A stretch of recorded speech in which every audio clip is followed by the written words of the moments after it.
Benvinguts a Mirades, el nou espai d'entrevistes de la zona gris en el qual intentarem parlar calmadament amb persones que ens poden aportar punts de vista i mirades interessants sobre temes d'actualitat. D'actualitat o no, perquè, com sabeu, també volem generar espais en els quals l'actualitat no ens dicti el guió. Oi, Xiomara? Efectivament, Sergi, jo crec que això és un exercici molt interessant i que hem d'intentar fer cada vegada més sovint, de tenir aquests espais de reflexió una mica més reposada, i no em pot fer més il·lusió que aquesta primera vegada que provem aquest format sigui amb la Safia El Adam. Moltes gràcies per estar aquí. I, si em permeteu, m'agradaria potser començant no fent una presentació teva, perquè un dels temes que crec que aniran sortint al llarg de la nostra conversa és precisament la identitat, com ens miren els altres, com ens defineixen, com ens definim, i per tant potser m'agradaria més que et presentis tu, que ens diguis qui és la Safia. Bueno, per mi és tot un plaer estar aquí amb vosaltres. Jo soc Safia El Adam, soc escriptora, soc activista antiracista i filla d'immigrants. Soc l'autora de la novel·la Hija d'Immigrantes i de l'assaig que vaig publicar al novembre, Espanya racista, i he impulsat algunes campanyes que han tingut gran impacte a nivell nacional, com és Votar es un derecho, Votar es un privilegio, Te cedo una cita, El material escolar no és un privilegio i Compra antirracista. Doncs proposo que comencem parlant una mica del nivell europeu i anem aterrant una mica fins a Catalunya.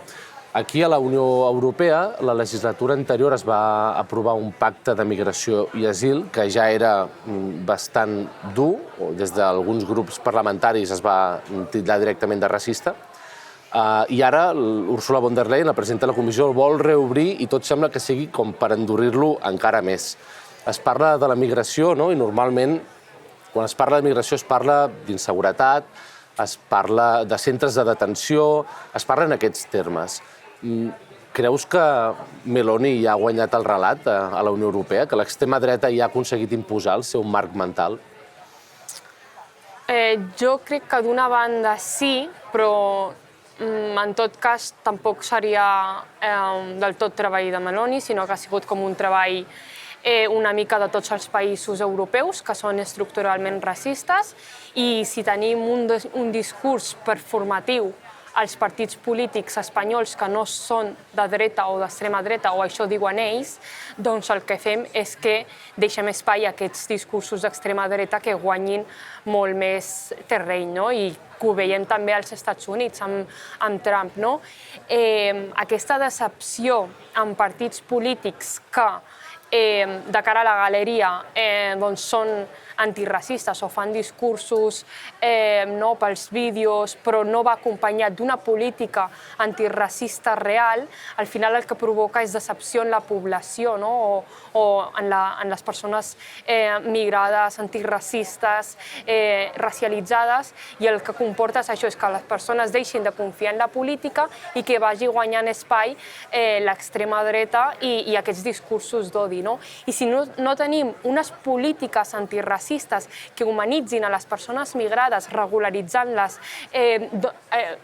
donant-los els drets que els corresponen, doncs el que deixem és que aquests discursos guanyin més espai i la gent pensi que la migració és això. Jo crec que aquí hi ha almenys un parell d'elements, perquè abans explicaves que has tret un segon llibre, que és un assaig que es diu Espanya racista, amb signe d'interrogació. Ok. I crec que és molt interessant perquè precisament quan parles d'aquesta idea performativa per parlar del compromís antiracista, potser també hi ha un cert pudor, com no reconèixer que vivim en estructures racistes, en països estructuralment racistes, amb institucions que ho són per se, i que potser hem de començar a fer un exercici semblant al que es va fer amb el feminisme en el seu moment, de poder reconèixer és que som masclistes, és que l'Estat ho és, i no passa res. I llavors hi ha com un cert pudor de parlar obertament, de dir, Espanya o Catalunya racista, sense interrogant, que a més també va de la mà d'això que comentaves abans d'aquesta decepció amb l'esquerra, que té a veure també amb que una hija d'immigrante o una immigrante potser no se sent interpel·lada. I no només no se sent interpel·lada, sinó que a més, quan mira, no se sent reflectida. No? Totalment, estic totalment d'acord amb tu. O sigui, si tu tens un discurs performatiu i és com anem a ser antiracista però no tant, no? O sigui, no anem a molestar la població i que el poble faci l'exercici de reeducar-se, no? O sigui, aquest és el problema, que amb el feminisme s'ha fet l'exercici de, ostres, sí, sistemàticament i estructuralment vivim en una societat patriarcal, anem a canviar les coses. Amb l'antiracisme no s'ha fet. És un tema tabú, no?, que també entra la moralitat, és que no, com vaig a ser jo racista si jo sóc bona persona, m'estàs dient que sóc mala persona, no? I la gent s'ho pren molt personal. Què passa? Que els partits, doncs, alguns partits d'esquerra o del centre, centre-dreta, juguen amb això. Parlo de migració en termes de productivitat, que també deshumanitza a la població migrant, i no parlo molt. Fins i tot veiem alguns partits que parlen de termes d'immigrants il·legals o una mica adoptant un discurs una mica racista per guanyar-se a la població, perquè recordem, o sigui, vivim en una societat que és estructuralment racista. Llavors és més fàcil agradar que incomodar, no? I no ho hauria de ser així, perquè la gent, si reconeix que és qüestió d'estructura i de sistema, doncs nosaltres el que podem fer és un exercici de desaprendre i aprendre de nou i ser conscients del nostre vocabulari i de les nostres accions, i canviar les coses. No és que tu siguis mala persona per ser racista, és que t'has criat en una societat que ho és. A partir d'ara has de començar a canviar aquestes coses, no? Havíem començat parlant d'Europa. Si baixem al nivell de Catalunya, és un país que jo crec que s'ha autopercebut durant molt de temps com un país obert, un país acollidor, s'ha autopercebut. Sempre posem d'exemple aquesta manifestació de l'any 2017, del de volem acollir. Això és així? Realment Catalunya és així o no? Perquè a més ara també estem veient com hi ha un cert discurs que està aflorant en Aliança Catalana, però no només, està aflorant en altres partits, que és preocupant. Llavors sí que m'agradaria saber la teva opinió, o la vostra opinió, sobre això, sobre el país, al final, on has nascut, on has arribat i on, d'alguna forma, com ho heu vist? Si és aquest país integrador que molts cops hem dit que som. Sí, a mi el que em sorprèn no és buscar aquest estat angelical de Catalunya en aquest sentit, perquè no es pregunta mai però Catalunya és masclista? Perquè Espanya sí és estructuralment patriarcal, Catalunya ho és? No, perquè ja es dona per sentat que ho és i que hem de canviar coses.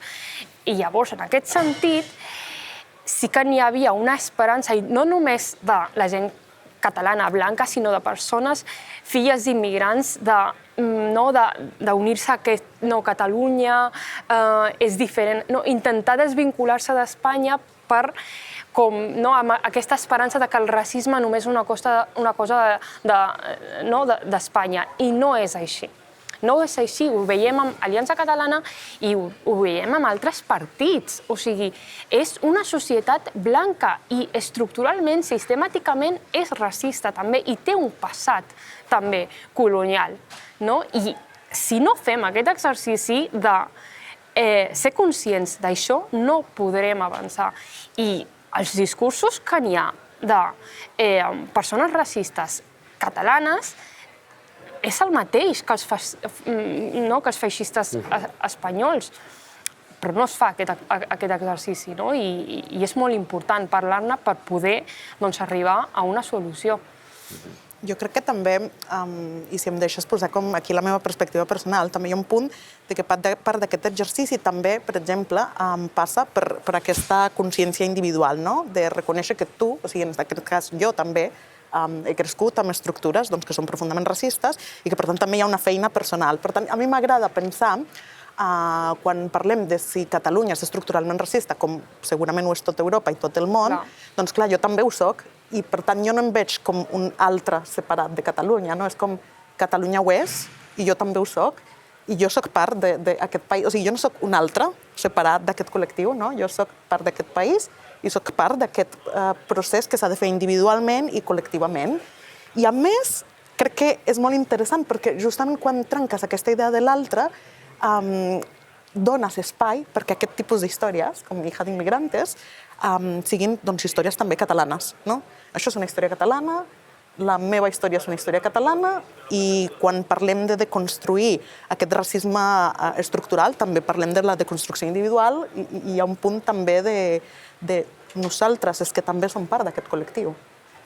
Abans de la presentació parlava una mica del tema de les narratives, no? I que en l'àmbit cultural moltes vegades, quan vas al cinema, però sobretot també en la lectura, la narrativa sempre és blanca. Doncs fins a quin punt és senzill, és fàcil poder plasmar narratives més complexes, narratives diverses en l'àmbit cultural, com has fet tu?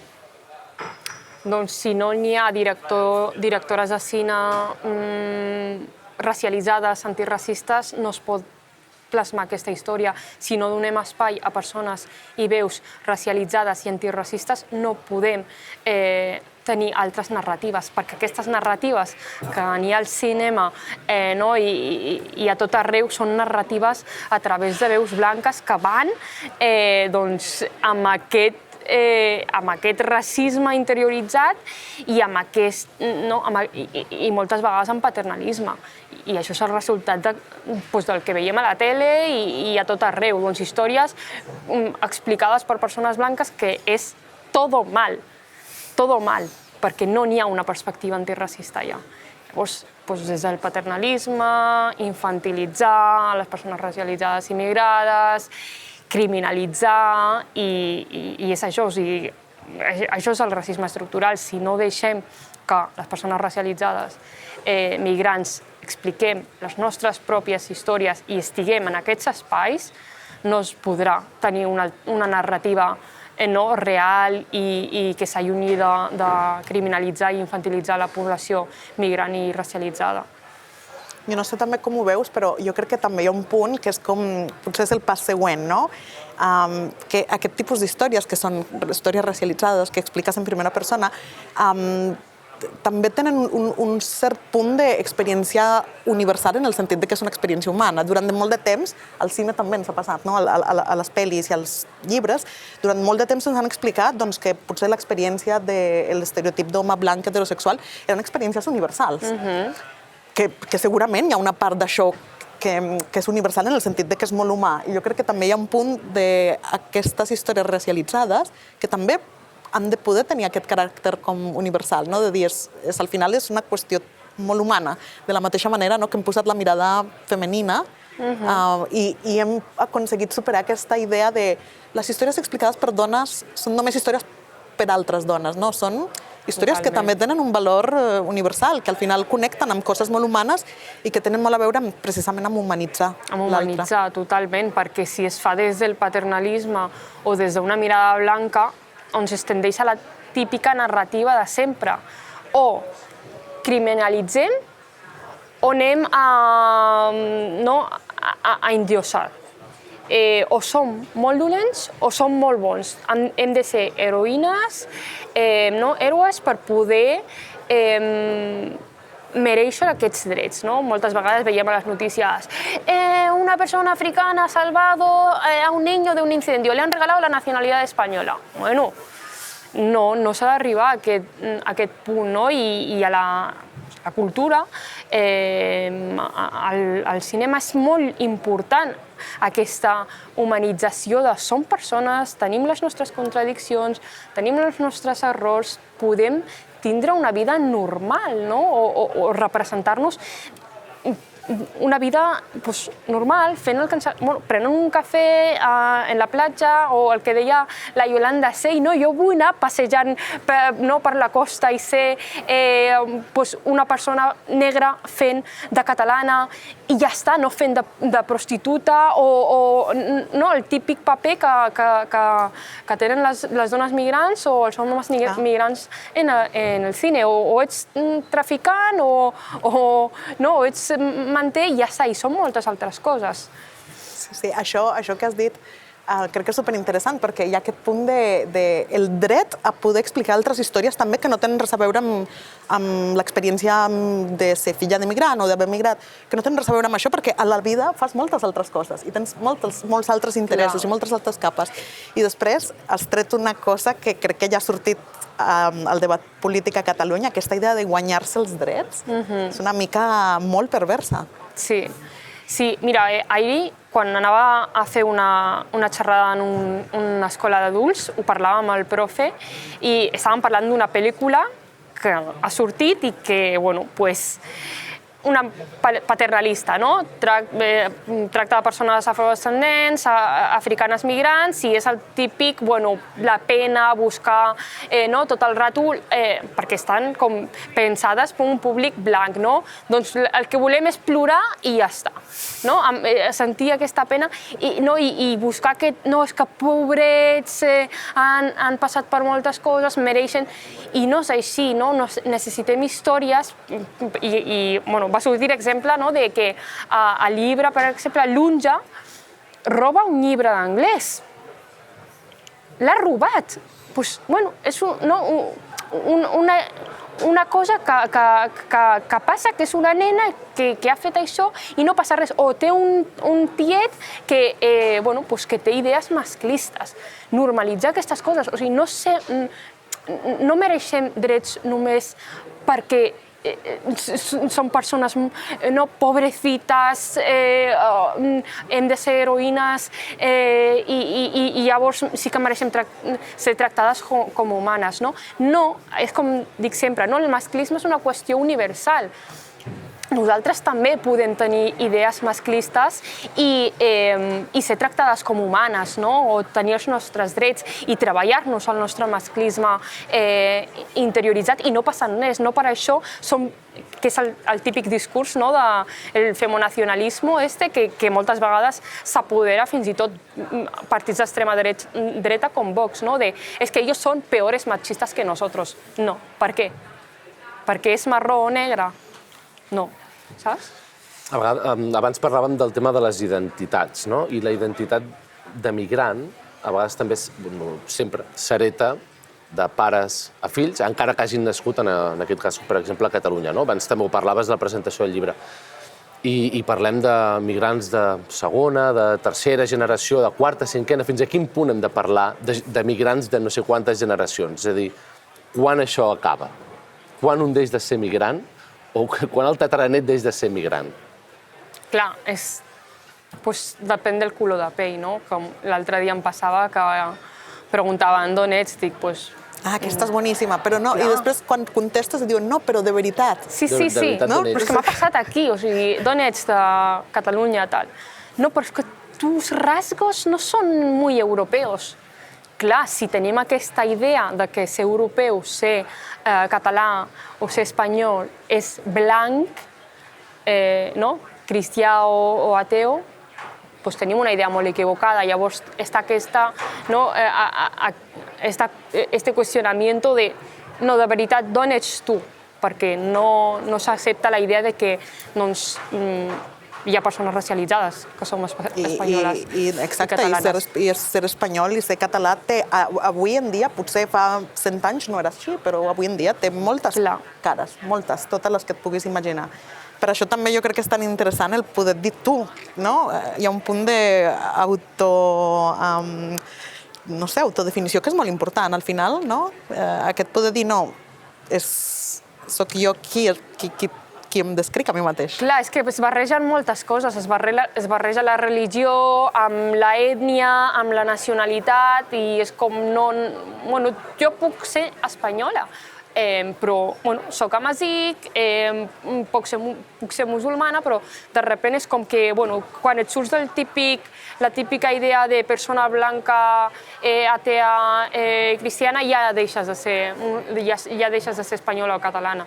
Jo crec que, abans de la presentació del llibre, has dit que la teva generació no va tenir molts referents, o no tenia referents en aquest sentit, o un llibre on poder veure's reflectida. Jo crec que les generacions que vinguin ara ja tenen referents, com tu, i tindran un llibre on veure's reflectits. Moltes gràcies i esperem veure't per aquí aviat, Sàfia. Moltes gràcies. Moltes gràcies.